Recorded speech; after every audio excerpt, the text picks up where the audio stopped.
with fueling dysfunction, and I wanted to do a quick video on the glycemic index. So what the glycemic index is an assessment of how quickly your blood sugar levels are going to rise after you eat certain foods, and it's basically the amount of carbohydrates in a food minus the fiber in a food divided by the grams in weight or something along those lines. Long story short, it pretty much is going to help you determine what foods are going to keep you full longer, but things that also affect that are going to be like proteins and fats. So the glycemic index is going to measure what carbs, what their value is going to be, but if you pair foods with fats and proteins, it's going to lower the glycemic load also. So the glycemic index is a useful tool because it can help you determine or make more informed decisions when you're eating various foods to know what's going to keep you full longer. For example, a potato, which is generally looked on as a very, very healthy food, has a very high glycemic index load because it has no fiber, it has no fat, and it spikes your insulin really, really high actually. So the theory behind eating lower glycemic carbs or meals that include fat and protein, if you eat just pure carbohydrates that are high on the glycemic index, they're going to spike your insulin and then it's going to fall really fast. You're going to be hungry again.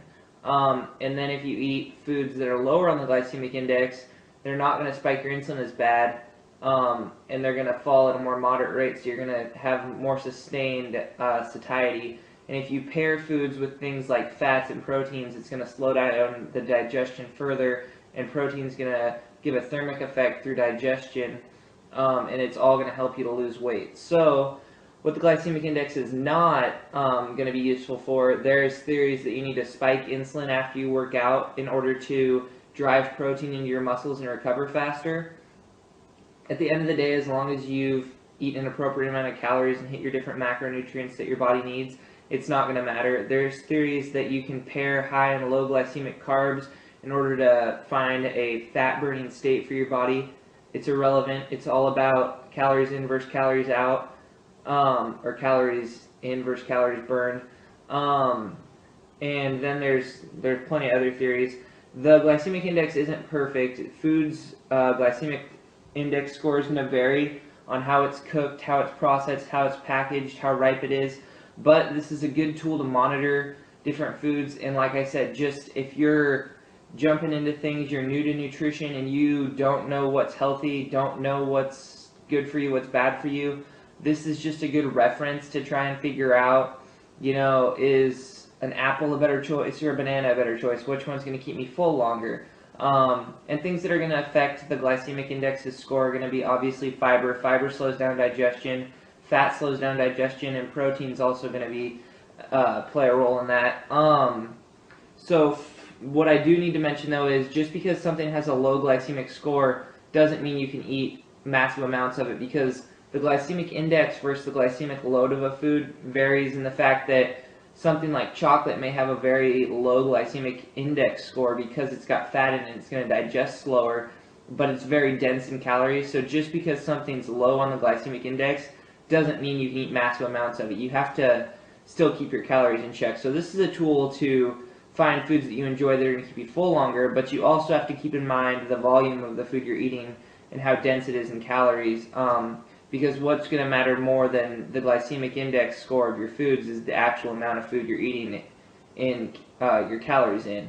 So I would say in order to optimize the glycemic load of most meals, I would try and include a moderate to low carbohydrate, and then a fat source to slow down digestion as well as help with hormonal functions and other bodily functions, and then protein to help rebuild, restore, preserve muscle, whatever your goals are, and just, you know, focus on things that you know are healthy, but use this as a reference for things you're unsure of, and you may learn something new about a food that you thought was good for you that's really not that good for you, or vice versa. So I hope this is helpful for you. Just for your information, the glycemic index goes from 0 to 100. 0 to 55 is considered low on the glycemic index. 55 to 69 is considered a medium GI food, and then over 70 is considered high. Like I said, it's not perfect. It doesn't take into assessment the volume that you're getting, so it may have a very high glycemic index score such as watermelon, but watermelon is very voluminous food, so it's still very good for you, and it's still going to fill you up because you're going to be getting a lot more volume, because your body can recognize the volume and the nutrients in order to satisfy it, as well as the glycemic load or the glycemic index score is going to monitor how long you stay full for, the curve of whether your insulin levels are going to fall really fast or go at a moderate rate down, and you want to keep your insulin levels falling at a moderate rate in order to feel full longer. It's not going to affect your actual body fat. You can eat high glycemic carbs and it's absolutely irrelevant. It's just no one likes to be hungry, so in order to keep yourself satisfied and not thinking about food and not craving food, it's a wise decision to try and eat healthy foods with lower glycemic index carbs. But at the end of the day, calories in, calories out. Hopefully, though, this is a good reference for you, a good tool to monitor what you're eating and find out things that may be something you'd like to incorporate into your diet to keep you satisfied longer and help you achieve your goals, whether it's weight loss or weight gain. And if you are trying to gain weight, eating high glycemic index carbs is a good way to do that, because they're not going to keep you full as long and you'll shovel in more food, because in order to gain weight, obviously you need to eat more calories than you burn. And for people that struggle to gain weight, eating higher glycemic carbs will be a good way to do that. So I hope this is helpful to you guys. If you appreciated this, if you learned something new, could you click the like button for me, because that helps me out. I'm here to help you. Could you help me a little bit? Share this with someone.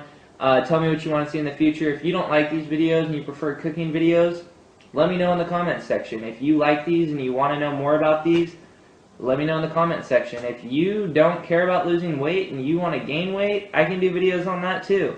So just let me know, guys. Thanks for watching. Have a good day.